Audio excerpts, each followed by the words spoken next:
আমরা যখন মারা যাই, আমাদের রূহ, নবী বা আম্বিয়া আলাইহিমুস সালাতু ওয়াস সালাম যখন মারা যান, তখন তাদের রূহ, দেহের কাজ শেষ। আমাদের এই রূহকে নিয়ে দুটো স্থান আছে। একটা আলমে বারজাখের দুটো স্থান, একটা হলো উচ্চতর সম্মানের স্থানে ইল্লিন, আর একটা হলো সিজ্জিন।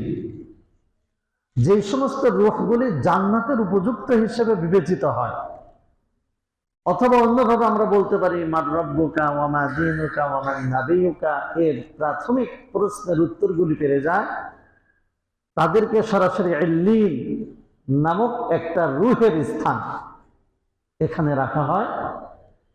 আর যারা পাপিষ্ঠ, যারা এই প্রশ্নের উত্তর অথবা আল্লাহ সন্তুষ্টি নিয়ে কবরে যেতে পারে না, তাদেরকে সিজ্জিন নামক স্থানে রাখা হয়। এই রূহের উপরে কোনো বডি দেওয়া হয় না, শুধু এই রূহটাকে আমরা যদি অন্যভাবে বলি, ঘুমের জগতের মতো। যেমন আপনি আমি ঘুমায়ে শাস্তি উপভোগ করতে পারি, শান্তি উপভোগ করতে পারি, আমাদেরকে কুকুরেও তাড়াইতে পারে, বাঘেও দৌড়াইতে পারে, আবার আমরা নেতৃত্ব দিতে পারি স্বপ্নের মধ্যে।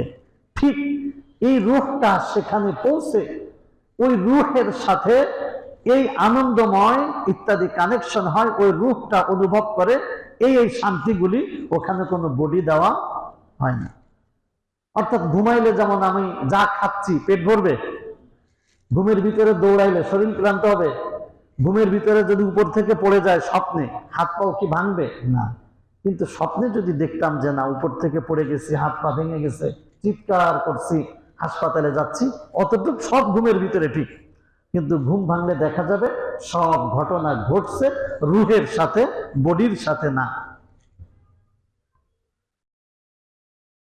তো ইল্লিনে যারা থাকে তাদের রূহগুলিকে সম্মানের সাথে কিছু আনন্দ মুখর পরিবেশে সেই রূহগুলিকে কিয়ামত পর্যন্ত সেখানে অবস্থান করে রাখা হয়। আর সিজ্জিনে যারা যায় তাদেরকে ওই রূহের সাথে কিছু শাস্তি সংশ্লিষ্ট করে দেওয়া হয়। কিন্তু আম্বিয়া আলাইহিমুস সালাতু ওয়াস সালামদের রূহগুলিকে সরাসরি একটা বডি দেওয়া হয়। পার্থক্যটা কি এবার বুঝতে পারছেন?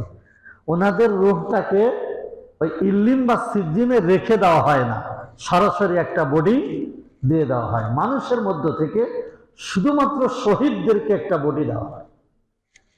ওয়ালা তাকুলু লিমান ইউকতালু ফি সাবিলিল্লাহি আমওয়াত বাল আহইয়াউ ওয়ালাকিন লা তাশউরুন।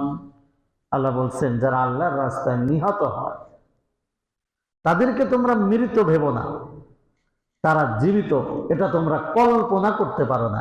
এক অন্য আয়াতে বলছেন বাল আহইয়াউন ইনদা রাব্বিহিম ইউরযাকুন, তারা জীবিত, আল্লাহর কাছে তারা রিজিক গ্রহণ করে। সুবহানাল্লাহ।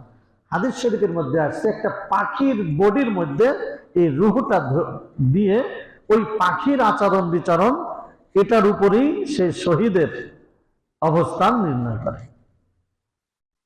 তাহলে মানুষের বডি যেটা শাহাদাত বরণ করে, মানুষের রুহু, সেই রুহুটা চলে যায় একটা পাখির বডির মধ্যে।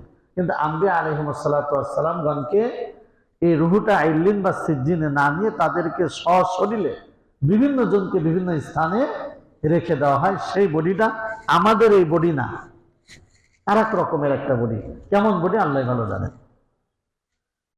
সেই বডি নিয়েই বিশ্বনবী জনাবে মুহাম্মদ রাসূলুল্লাহ সাল্লাল্লাহু আলাইহি ওয়াসাল্লাম তার রওজার মধ্যে অবস্থান করছেন। সুবহানাল্লাহ। সেই বডি নিয়ে, আমাদের এই বডি না, যে বডিতে খাবার লাগে, যে বডিতে ব্যথা পায়, যে বডিতে শীত লাগে, যে বডিতে ক্লান্ত আসে, যে বডিতে পেশাব পায়খানা লাগে, এই বডি না। এই জন্য অনেকে এখানে মিলায় ফেলে যে হায়াতুন নবী, জিন্দা নবী, নবী তো মৃত। তাহলে জীবিতটা হওয়ার বিষয় হলো ওইভাবে। তো সব আম্বিয়া আলাইহিমুস সালাতু ওয়াস সালাম তারা বিভিন্ন জন বিভিন্ন জায়গায় ওই অবস্থায় অবস্থান করছেন।